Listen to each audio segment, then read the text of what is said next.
where you have so many unique pocket picks for all these teams. Well, we have got through Speaking that of delay on the stage, and there is the first pocket pick getting banned away. Seos is a very well-known Heimerdinger player. It's 5-1 on it throughout the course of this split, and so it is immediately taken away. And there's the Rise ban, so we're not going to see any more Rise for this game, at least for us. Something that has been slipping through a lot, which used to be a mainstay on red side bans, was the Silas. He's getting a lot more attention this tournament. I feel like he is still taking off, so I'm curious if Detonation Focus Me are going to follow suit, or if it is just going to be, you know, sizing each other up and just start layering on the target bans.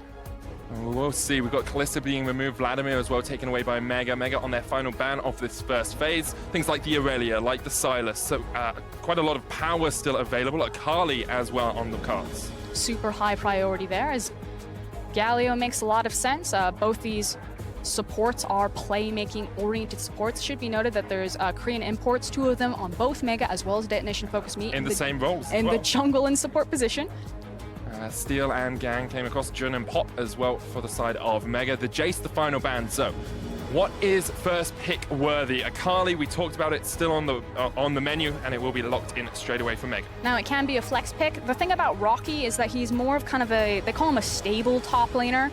He'll play whatever you need him to do. Low variance, kind of an all-rounder. The immediate response, though. Let's go, Sona Tarek!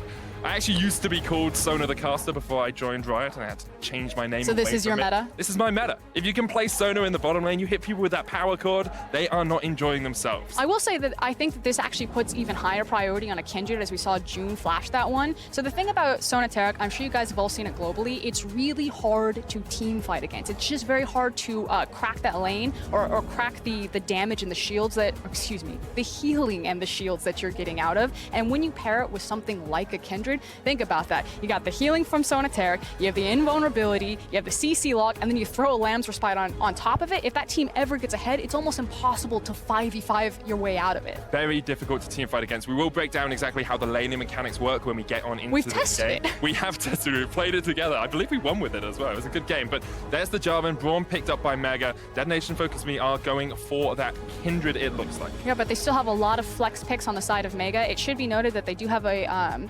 Warlock as one of their coaches behind them and a Korean coaching staff. And something that Mega were really complimented by a lot of analysts in the region is their ability to win drafts. They are a very flexible team. They don't really have a super defined play style because they can kind of pick and choose what form they morph into by how the champion select goes. Well, we'll see if they win this draft. Detonation Focus Me should be pretty happy. It looked like with the insta-lock Sona Tarek, the Kindred alongside it for that extra healing, for that extra teamfight presence. They'll remove the Varus on the red side. Mega are going to get rid of Karma, and Lucian is the next ban from DFM. Varus was one of the picks that teams were experimenting with by taking it into Sona Tarek, trying to alleviate a lot of healing potential there. And the other one that we saw was the likes of Blitzcrank, but with the Braum already locked in, you'd assume that it's still going to be something hyper-aggressive, because that seems to be the go-to. Okay, I'm against Sona Tarek, I must break this in the lane phase when it's still weak. So the things we have seen, as you say, Blitzcrank, aggressive bot lane, or funnel comps. Those are the 3 things I've seen defeat a Sona Tarek. Kale locked in here for Detonation Focus Me. They've played that once. Evie played it in the top lane. And it's another scaling pick, another team fight presence. And this is pretty standard for Detonation Focus Me. They like to kind of play their lane phases pretty quiet. There's no one who's just going to hard win their lane, and then they kind of pivot around there. They can play out to the side lanes, but really it's about stacking as many team fighters as you can together, and then just waiting for Yutapon and Evie to be ready. Is Tristana aggressive enough in the bottom lane for Mega? You can jump in. If Jun spends some time down towards that bottom side, maybe they'll be able to get that ball rolling against Sona Tarek. And I think that's why it was so clever from Detonation Focus Me in their ban. I know that we just praised Mega, but the fact that Kalista, Lucian, and Varus weren't available, your only other option for a lot of priority in that push would be something like an Ashe. But since you see the Kayle, I think grabbing Tristana can give you some of that push priority back, so maybe you can abuse the Sona Tarek, keep them locked under their lane, and open up the jungle, as well as hyper scale alongside the Kayle, so that you also have a late game insurance policy.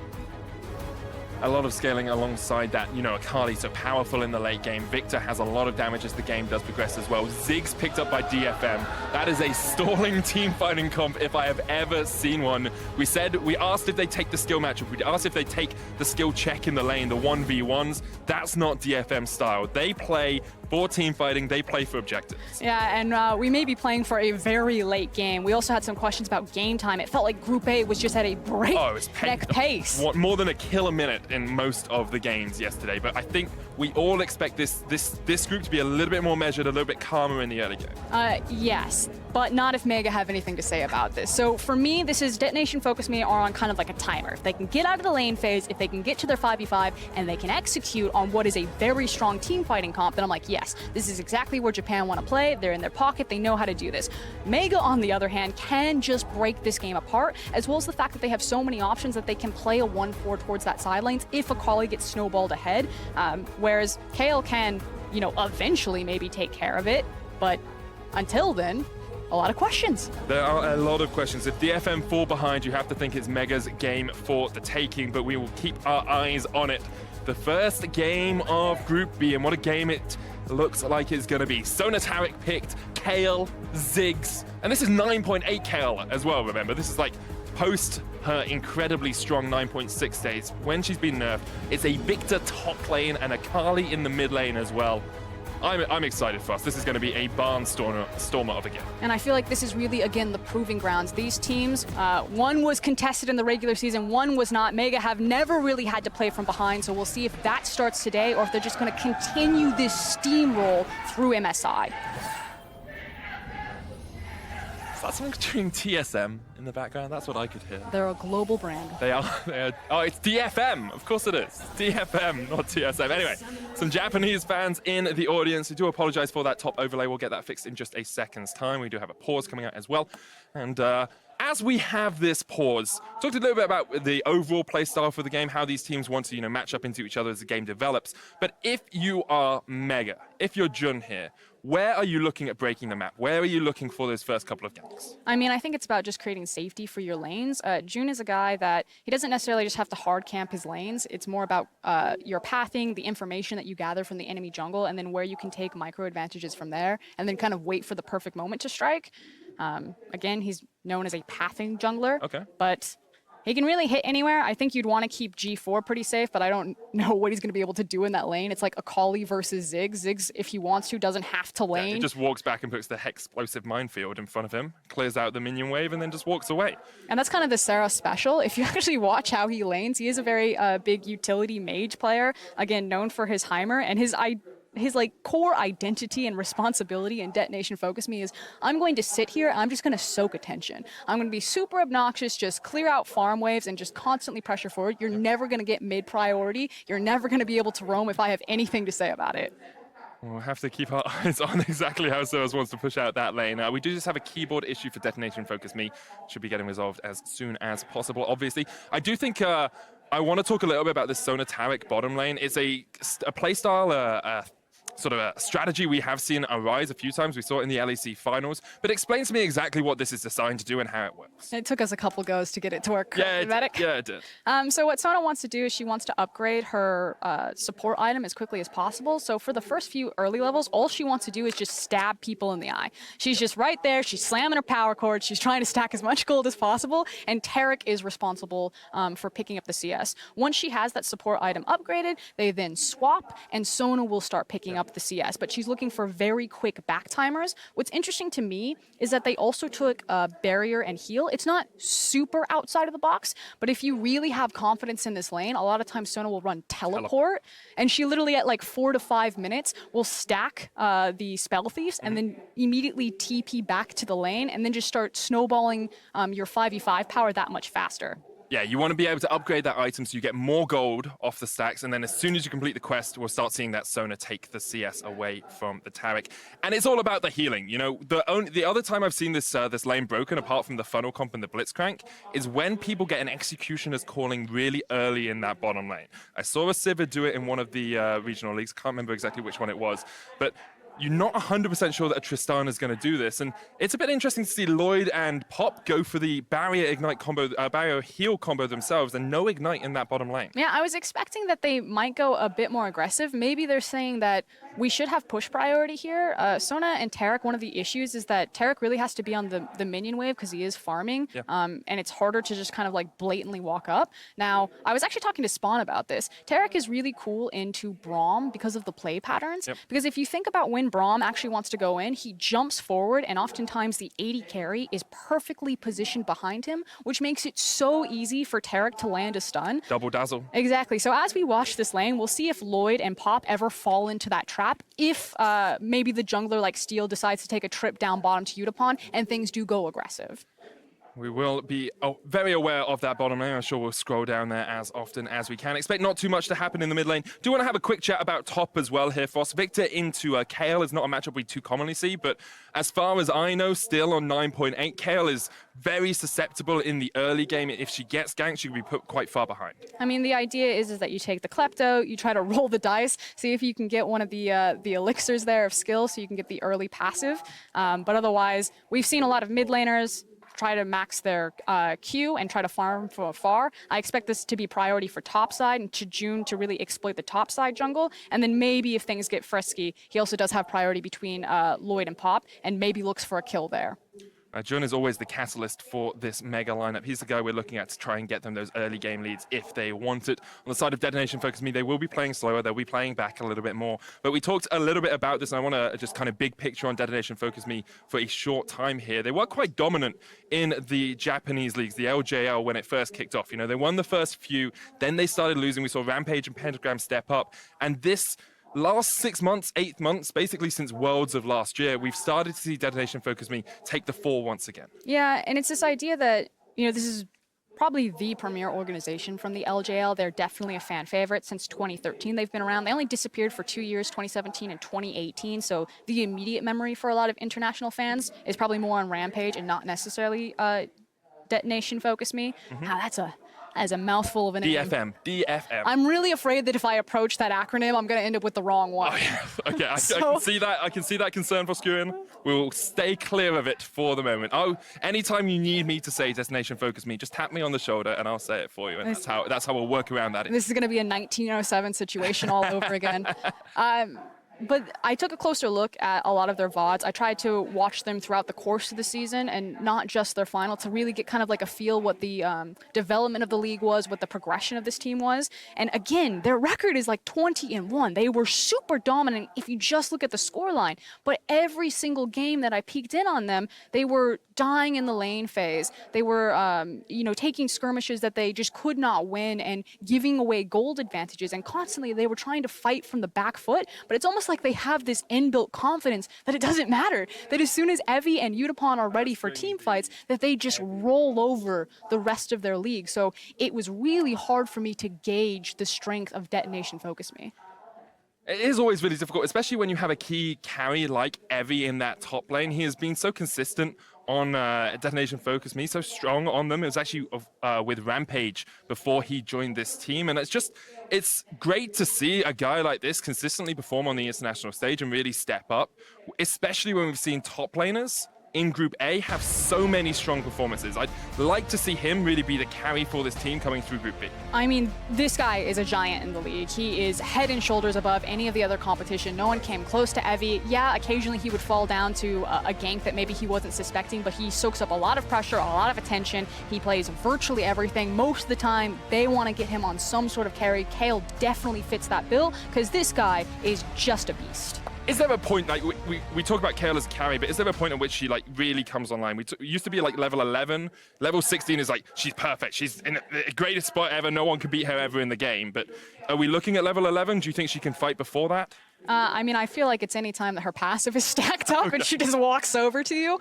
Again, if you look at this comp with Kale, Kindred, Sona, Tarek, and Ziggs, like, the amount of, like, AoE coming out of either like AoE heals or we've got a bunch of shields going down, the invulnerability, damage, like yeah. Kale ultimate and Tarek ultimate and Kindred ultimate. And Kindred ultimate. At some point there's just too much invulnerability. If only we had a Silas in the game as well, just stealing them away in team fights. This comp sounds really cool on paper, but the practicality is what I'll be watching. I'm going to watch how do they layer their cooldowns, because if you have everyone invulnerable all at the same time, like Tarek ultimate with Kindred ultimate, I'm like, that's just wasted. You could have had something else there. So watching the team fight, see if they're chaining together these long cooldowns to make themselves these team fighting gods. have to look for that maximum efficiency in the team fight. And we talked a bit about DFM. Let's have a look at the other side of the Rift. Mega coming from the LST from Southeast Asia with a lot of very well-known players. And mostly, actually, our preparation is focused on Jun because he seems to be the guy that makes this team pop. But it's so important to recognize how new Jun is to the team, and that he could be exploited. You know, there is a language barrier. Sometimes it looks like there's a bit of miscommunication, that they're not all on the same page. A couple of times when they did fall down in gold twice. Now, these guys haven't dropped a map. They are undefeated, so definitely on a hot streak heading into this tournament. But I believe Jun's only been on the team for like a month before they went into the National League tournament, so very fresh, very new. And sometimes it looked like indecision, like we're 5K gold ahead, we need to pull the trigger, we need to force a fight, but there was some hesitation there. So I think that if you're a Mega fan, you want them to have hard engaged tools on multiple members. This time around, it's really just on Jun, and then it's kind of like the cleanup crew. Like, think about how this team fight works. You got Victor, Jarvan, Akali, Tristana, and Braum. You know, if this turns into like a massive free-for-all, you have a lot of agency on these players. You know, they can each dip and dash around. You don't need someone zoning for the Tristana. She could just leave anytime she really wants to, blow someone away.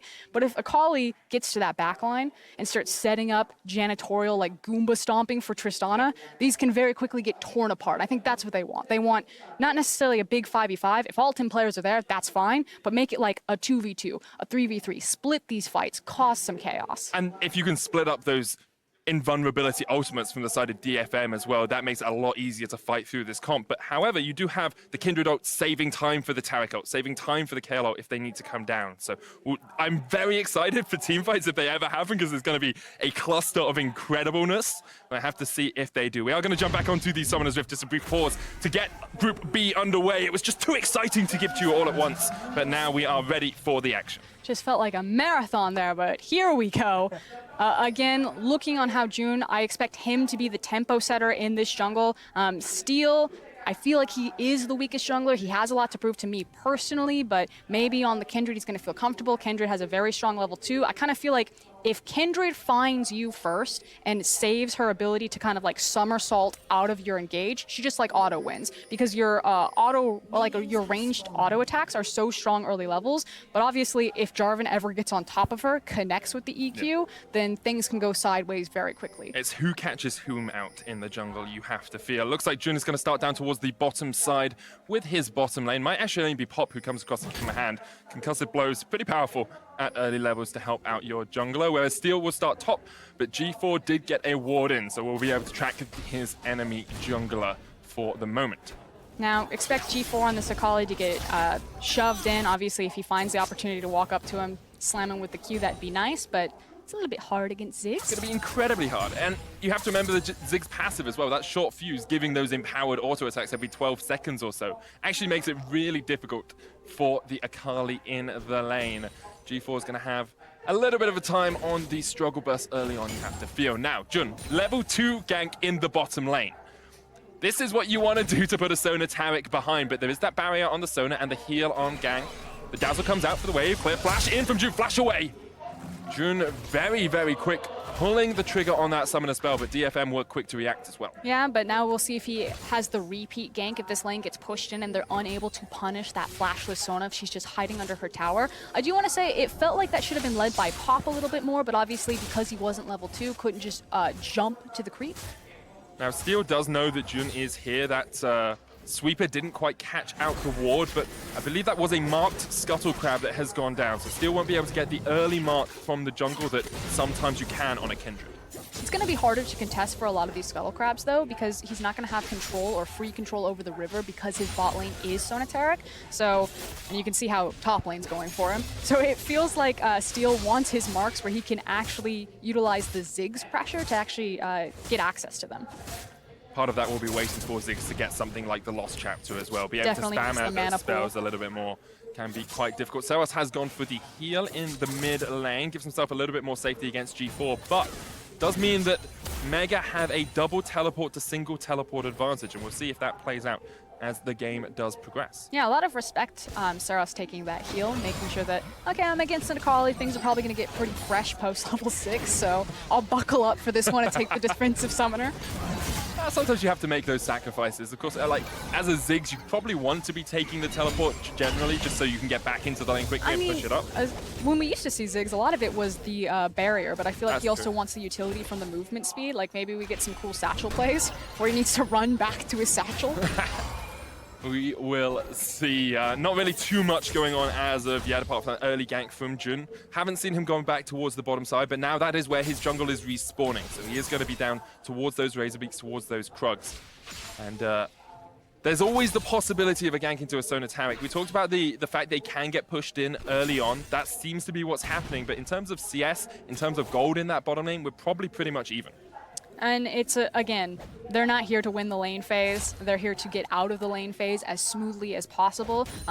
Sona really finds a lot of her teeth when she has access to things like the Lich Bane. She can actually do a lot of surprising damage, so it's not just about the defensive nature of this team fight, as Steel's also peeking his head down here. I think he's just buying some space for Yutapon and Gong down there. Yeah, it's more of a tracking positioning, isn't it? Like, just in case Jun has decided to come down towards this bottom side, neither jungler really going to be able to do too much in the early game. First, Dragon is going to be a Cloud as well, so no real impetus for either of these teams to, up the tempo, up the pace as of yet. And you have to think that that really suits Detonation focusing it. They don't want to get into a lot of early fights, so things like early Cloud Dragons probably feels pretty healthy that there's no, like you're saying, onus on them to walk out into that river and contest. And we do see Yutapon go back and get that first upgrade. Frostbang now finished on the Sona. We'll see her continuing with that poke. Let's have a quick look at how far she is along the quest line. 206 gold earned so far. Need 450 from that support item to get the quest upgrade, and then we'll start seeing Yutapon go for those minions. And I think a big issue in slowing down how confident he felt to step forward was, of course, losing that flash so early on. You don't want to take as many aggro trades unless you have perfect information on where June's going to be hanging around. So this is an interesting one. We've seen Steel actually stay around this river for quite a while. Jun and Pop are waiting around the corner to see perhaps if they can catch out Steel as he goes for this mark on the Scuttle Crab. But the Sona Taric are down towards that bottom side, can rotate pretty quickly. I think Mega are just going to accept that they can't really do too much around this Crab, and Steel will get his first mark of the game. I actually think this is pretty significant, and it was based off of back timers. So again, Lloyd and Pop were having the push priority into that lane. Now Yutapon's going to have access to his flash pretty similarly, but the fact that Sona Taric got easy backs in, got to the lane first, were able to shove it forward and allow Steel that space to walk into river. And that's exactly what you want if you are playing the Kindred early on. You need to get these marks stacking up. A lot of people talk about you want to get towards that 4-mark stack as quickly as possible, get the extra 75 range. It just gives you so much more pressure in team fights, so much more ability to jump around fights as well. And that actually means a lot more for this team comp in particular, because you could say that, maybe they are lackluster on some of that damage. If Seros' skill shots aren't landing, it's Sona versus a traditional scaling ADC. So having a carry-oriented Kindred, if Kindred gets really big, can be very important to how these team fights play out and how many damage hits they have access to. Yeah, we haven't always seen Kindred's really dominating in Group A. Usually they were kind of the secondary AD carry threat. Here, Steel is actually running the Conqueror on the Kindred. We have seen some press the attacks. The Conqueror just gives you that little bit more in, prolonged trades.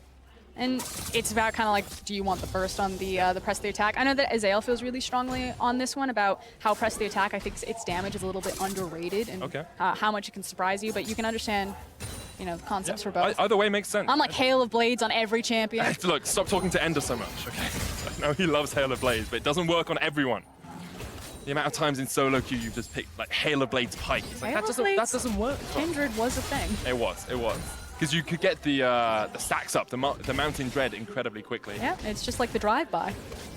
Did work out, give you quite a bit of burst. Now, Jun and Pop going for the invade here, have a control ward in towards this blue buff, and you can see Lloyd not really struggling in the 2v1 in the bottom lane. This is the weakness of Sona Taric, because they can't really threaten you too much before they get towards that level 6. And this is actually really nice for Mega in that Pop is able to team up with June.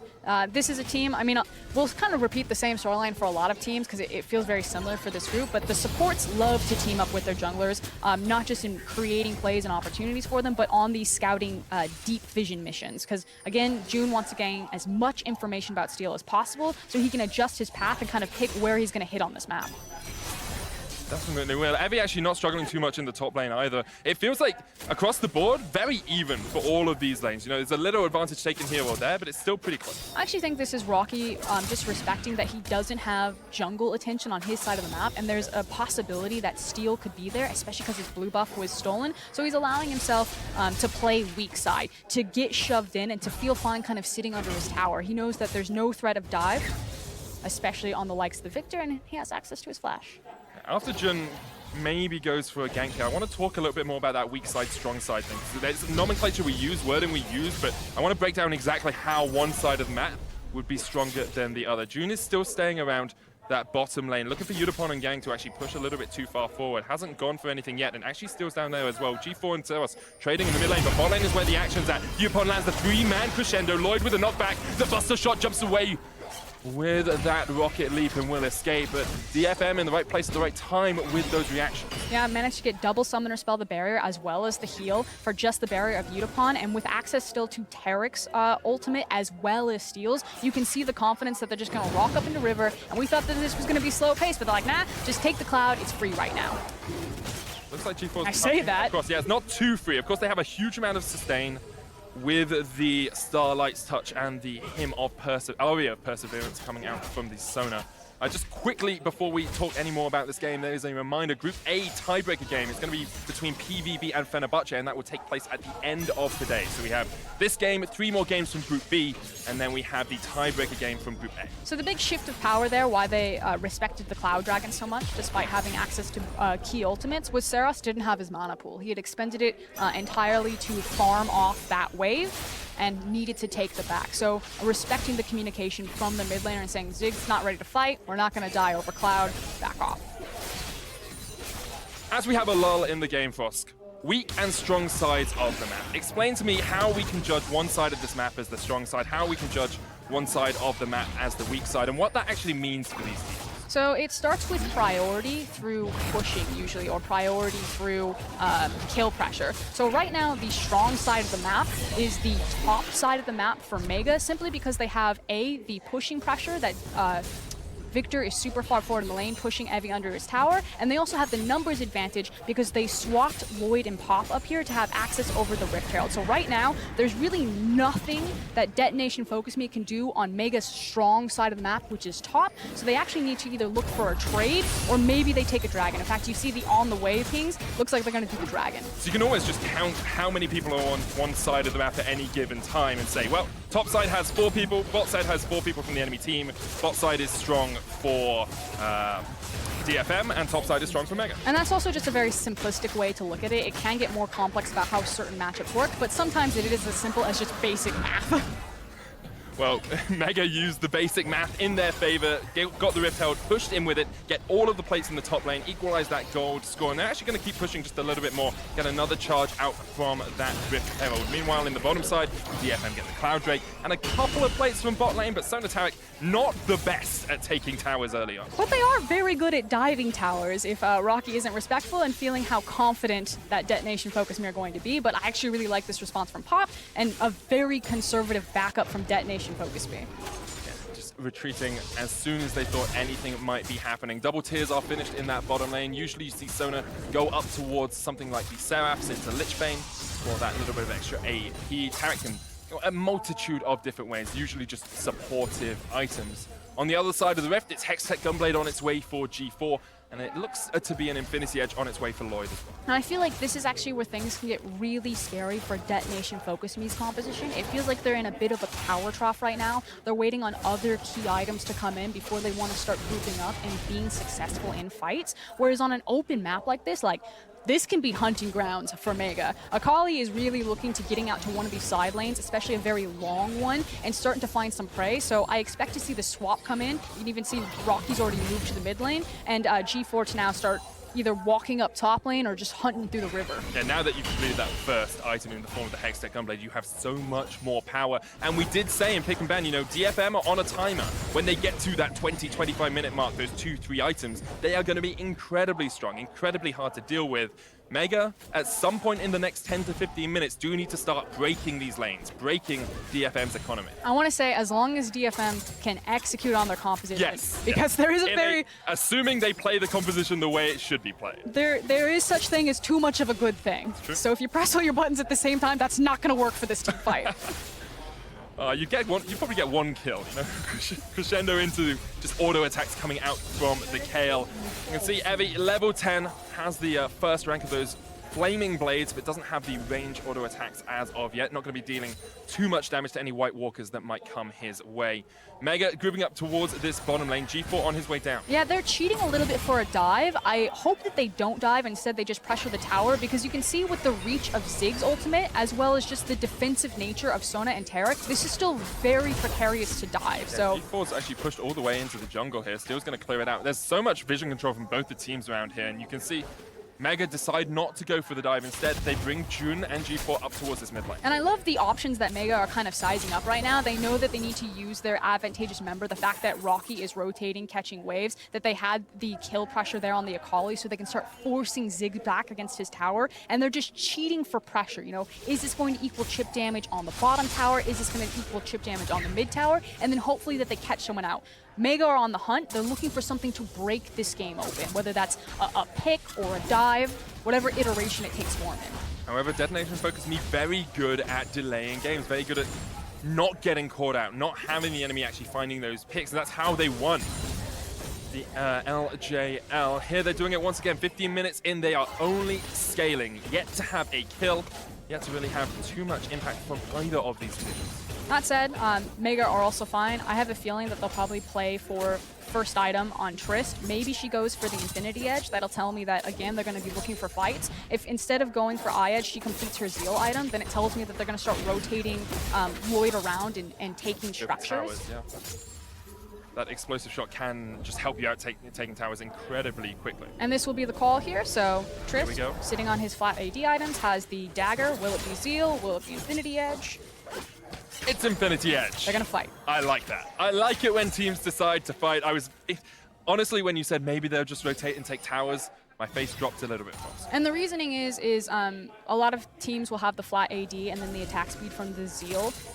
And so because you can't crit the tower, you just have higher attack speed to push it down versus the battle stats from the Eye Edge. Although there is an interesting build running around where Jin's like stacking all these Infinity Edges. Yes, because the flat AD is just worth it. Because it's such a cost-efficient item. On Jin. I would love to see like triple Infinity Edges in.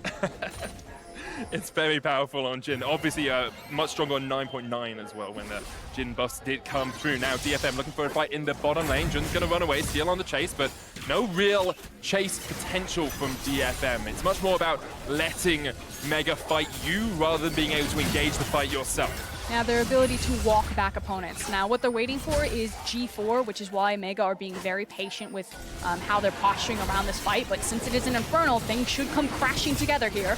Here we go. Rocky's up towards the top lane, has the teleport. 3,000 HP on that Infernal. Teleport coming in from Rocky. G4 on the wrong side of the fight, but we've used the Twilight Shroud. 3,000 HP still on the Infernal as it targets out Mega. G4 forced to one side. Crescendo comes out. There's the Glacial Fissure as well. Mega Inferno Bomb hits all of Mega. A lot of damage coming out as Evie now trading on towards the Infernal. It's taken by Pop, by Mega. The Braum takes the Infernal, steals it away, and DFM now just trying to chase for something. Lloyd caught out just a little bit. The flash is coming in. First blood to Evie, but DFM were unable to get the Infernal. Mega stole it away. They may have lost the Infernal, but they do have the creep around them, so they get the first blood as on Kale of all things, as well as the tower, and they can possibly push through here because they're delaying a lot of the backs. I did ask you when the Kale would really come online. It seems like Trinity Force and level 11 is doing a huge amount of work here for Evie. The carry of the team so consistently. He'll force G4 back. It's a big minion wave. DFM looking for their second tower of the push. Have the satchel charge as well just to help out. Get that little bit of final damage.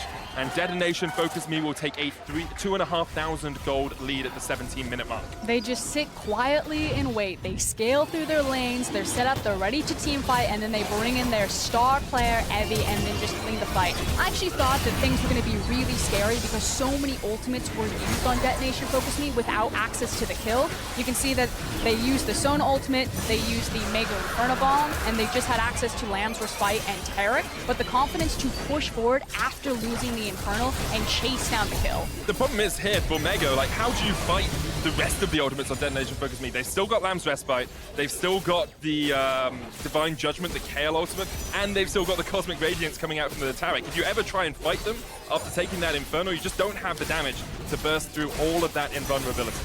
I think you just try to snap, turn, and see what you get, but it felt like the call was, we've got the Infernal, now get the hell out. And Pop was able to steal that away. Good stuff from him, but the rest of Mega unable to do too much in that final fight. Now they're pushing towards that mid lane, looking for the second tower of the game for themselves. Not going to be able to get it. And Evie, well and truly online on this Kale. He's going to be put in his side lane to try and deal with Rocket. I feel like the most frustrating part, though, is Saros now, who Ziggs at this point is just going to free clear the waves. He's got the blue buff, and he can just be a massive roadblock. Like, as long as Ziggs is alive and has the wave clear, you will not cross this line.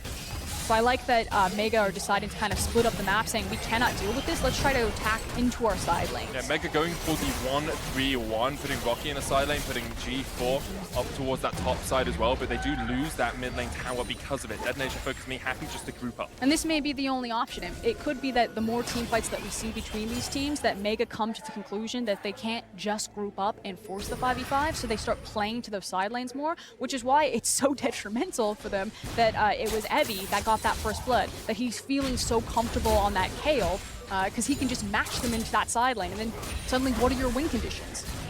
Well, Mega now trying to group up and take down this mid lane tower. Just to remind you all, after this Mega Inferno Bomb comes down and the wave is cleared, due to a mourning period taking place in Vietnam, Group B will play their last 8 games and eventual tiebreaker games on the 5th of May. So it's in a couple of days' time. Going to be a little while before we see this group complete its cycle, and it also gives the teams just a little bit of time to, you know, maybe look over a few VODs, see exactly how they made mistakes on the first day of groups.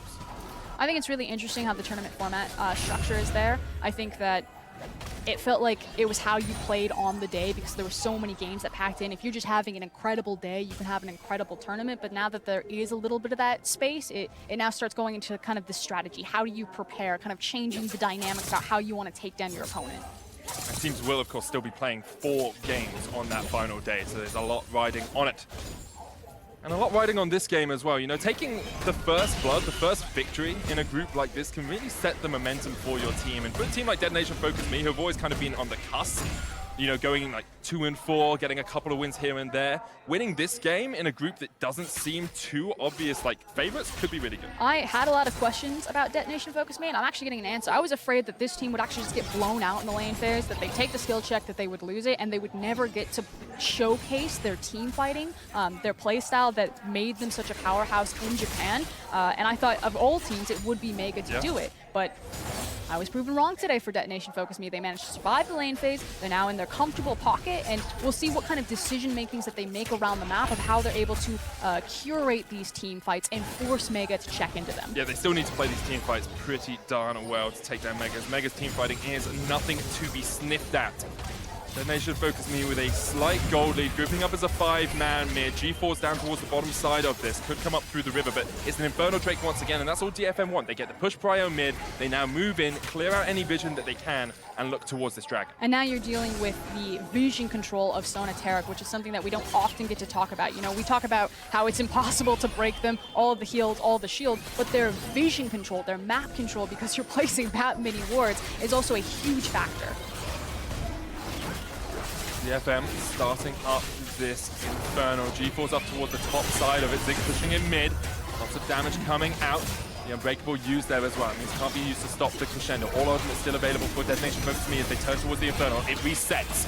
Mega able just to chip away, able to poke, but look at the damage they're taking. Look at the healing on Detonation Focus Me. No one down below any health at all. They're all sitting up at full, and Mega realize you just can't do anything against that. They don't have the Grievous Wounds. They have no Executioner's Callings. They don't have a Morello Nomicon. They have no way to deal with this Sona Taric at the moment. And I have a feeling, I have a question if they're going to continue to look for this pincer maneuver. You see that G4 is constantly skirting up on the other side opposite his team, obviously looking for the assassination. You know, maybe Sona's a little bit too far away from the Taric. Maybe he can try to get out of Crescendo or just push her out of a fight before they're able to stack. Oh, Rocky flashes away, but a great flash follow from Gang. The Mega Inferno Bomb lands on the head of Rocky, and he is forced away. The Cosmic Radiance keeping all of Detonation Focus Me alive, and Mega forced back.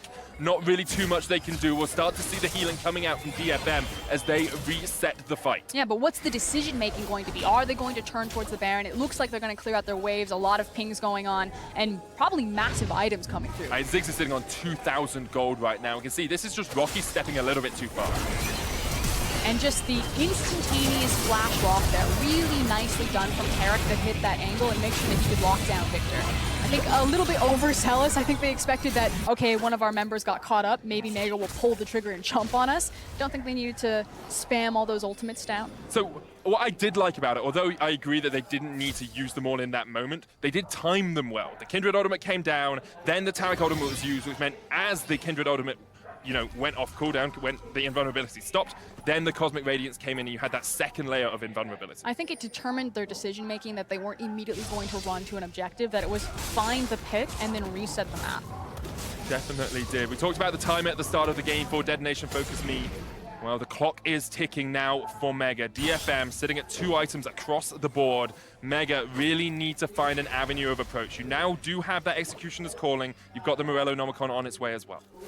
And there is possibility that in this team fight, Victor's a very kind of like low econ champion. He doesn't need a lot of gold to do a lot of damage because of how cost efficient his hex core can be. Like, think about this. If you get Jarvan ultimate and then you just slam down some Victor damage in there, just like spread all that AoE around, that can be pretty devastating. But again, it's about playing around Detonation Focus Me's cooldowns, which I think is going to be the tricky part for Mega to problem solve these team fights. So difficult. And when you're starting to get, some of these tanky items as well on people like Gang, it's not like you can knock him out before the Cosmic Radiance comes down. He now has the Abyssal Pass. A lot of your damage is magic damage on the side of Mega. You've only got the Tristana there doing AD. Steel building up some of that extra, AD. A little bit of Black Cleaver there as well. Yeah, we wanted the damage Kindred coming out, and Steel is definitely delivering here. Yeah. And I would say, he's not got his huge carry pants on. He's not looking at, a 3-4 item, but he's been 100% kill participation. It's just a low kill game. And for all the criticisms that I've had of Steel and his early game pathing and kind of his influence in early game as a jungler, he is a team fighting jungler. Hold my breath though, Udapon. So this is G4 on Udapon, and he doesn't take him below half health. That is a Sona he's trying to catch out. That is your assassin trying to kill a Sona, and you don't take her below half health. She's now back to full. And I think that is kind of the way that this game feels to be going. I don't think Udapon knew either, because he instantly procced his Archangels, and he was like, I don't know how much damage this is going to do to me. Not a lot. Better safe than sorry, and he's still got 4 different ways of becoming invulnerable. Detonation Focus Me, start up the Baron, they turn the fight, the Glacial Fish comes out from Pop. Lloyd down towards this bottom side, forced away by DFM. The Mega Inferno Bomb connects, and Evie gets the kill. G4 has to jump across the wall, and Detonation Focus Me will turn straight back towards the Baron. Now, that catch was actually huge. The only response that they have right now is to try to go for a steal while Victor is hard pushing bottom. The question is, does Rocky TP in? Jun forced away, the Dazzle almost connected. He had to flash. G4 chased away by Evie. The KO damage is just indomitable, and Jun continues to be zoned away by Seras. Now, 4,000 HP left on the Baron. Jun not going to get anywhere near it. Detonation Focus Me will get it, but the inhibitor tower is the focus here from Rocky. Will, I believe, just look to get this and then back away before we see Detonation Focus Me return to their base. Huge there. The fact that he wasn't able to trade inhib, especially bottom inhib for the Baron, it's still a massive win for Detonation Focus Me. They can just reset this map, push out their side lanes, and then group up wherever they want. And Evie is on the cusp of being unstoppable. Halfway to level 16, actually about 3/4 of the way now. Let's have another look at this. You see Pop disengaging, but then, the Satchel Charge knocks Lloyd out of his jump. And we're actually going to have a game where most of the members on Mega are going to end the game 0-0 and 0. Yep. And that basically tells the story of this. Detonation Focus Me picked a scaling composition. They got through the lanes, absolutely no problem, save for an early burnt flash. And now Mega have kind of missed their mark. They missed the window, and they don't know what to do. They don't know how to attack.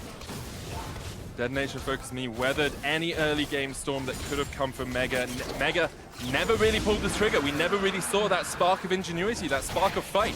Apart from the first gank from Jun down towards that bottom lane, I can't remember him having too much of an impact on the map. And now DFM pushing under inhibitor towers here. Evie, level 16. Waves of fire just sweeping away the minion wave in front of him. DFM just going to push towards this inhibitor tower. Zeros on his way. It's going to be a 5v5. G4 has returned, but the turret is going to go down. Evie pushing onto Rocky. The flash forward. There's the crescendo. Unipon there in the middle of it all as well. As G4's forced back, they're just running for the hills. DFM have taken no damage whatsoever. They take the inhibitor. They might just be looking for the game. Mega, you need to pick a moment to fight. It's do or die because these guys are not slowing down. There's no point losing your Nexus if you don't think the fight is good enough. You just have to go for it. They're waiting for the wave. At some point, you've lost too much. The wave comes in, pulled back with the gravity well, but Evie just chases Rocky away once again. Sona's in the middle of it all as Jun off towards the top side. First Nexus tower going to fall very rapidly. G4 trying to step forward, trying to push them back, but you gotta pull the trigger. Mega, you gotta go for it. There's your Nexus towers going down. You only have one more of those left. Mega, the cooldowns are down. They don't have access to Ziggle. They don't have access to Sonal. I think they're just saying, if we die here, the game is over. Let's see if they'll leave and take our chances later on. But it only looks worse. And Detonation Focus Me, they're not leaving. You've still got Cosmic Radiance. You've still got Lamb's Respite. You still have Divine Judgment. You have 3 forms of invulnerability, and you're pushing forward. Evie continues to swipe away at Mega, and Lloyd can't do anything about it. He has to jump away. The Nexus tower falls. Jun lands the Cataclysm on 4 players, but you just can't do any damage. Rocky, however, has taken out Unipon. Here's the Cosmic Radiance. Jun forced low. The Lamb's Respite times out. Seros gets him, and now it's just the Nexus to target gang. Flashing forward with the Dazzle. It's a double for Rocky, though. They're trying to turn it around. It's DFM just focusing down the Nexus. Evie's still alive on the backline. A triple kill for Rocky, but is that too little too late? Because Detonation Focus Me are focusing the Nexus, and they take game 1 of Group B. And huge smiles on the face of the Japanese team. I had questions, and they shut me down. This team came to play. They pulled out very creative comp. They had the Sonateric, but they put their own unique twist on it. And frankly, on the other side, Mega were paralyzed. They watched themselves lose that game. They never found the opportunity where they felt comfortable going in. They just never did anything. It felt like Jun had that one early play, and then after that, just stood and watched as Detonation Focus Me scaled up, waited for their power point, and then took the fights. That didn't even look like a PvP. It was PvE. That was a mythic raid at best. And I think the big takeaway is that even though Detonation Focus Me didn't feel like they were contested at all here, is that they actually executed on the comp correctly. Yep. You know, they were layering their CDs very well there. They weren't just